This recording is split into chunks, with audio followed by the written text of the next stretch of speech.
موسیٰ علیہ السلام نے کہا یا اللہ میرا جنت کا ساتھی کون ہے؟ اللہ تعالیٰ نے کہا فلاں قصائی، یہ گوشت بیچنے والے۔ موسیٰ علیہ السلام حیران ہوئے، بھئی قصائی میرا جنت کا ساتھی کیسے بن گیا؟ کہا کون ہے؟ کہا فلاں۔ وہ گئے تو ایک قصائی، قصائیوں کی دکانیں، گوشت، بیٹھا چوکڑی مار کے گوشت بیچ رہا ہے۔ جب وہ فارغ ہوا ایک گوشت کا ٹکڑا اس نے تھیلے میں ڈالا اور کھا۔ موسیٰ علیہ السلام بھی پیچھے، کہنے کہ میں آ جاؤں؟ کہا آ جاؤ۔ اس نے آ کے گوشت کی بوٹیاں بنا کر ہانڈی پہ چڑھایا، آٹا گوندنے بیٹھا، پھر اس کو نرم ہونے دیا، سالن تیار کیا، روٹی بنائی، تھالی میں پلیٹ میں سجا کر ایک بڑھیا ایسے لیٹی ہوئی، اس کو کہتا ماں جی ماں جی، اس کو اٹھایا، نوالے بنا کے کھلاتا رہا۔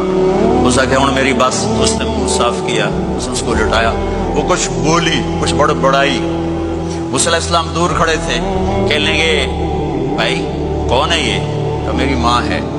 یہ کیا کہہ رہی تھی؟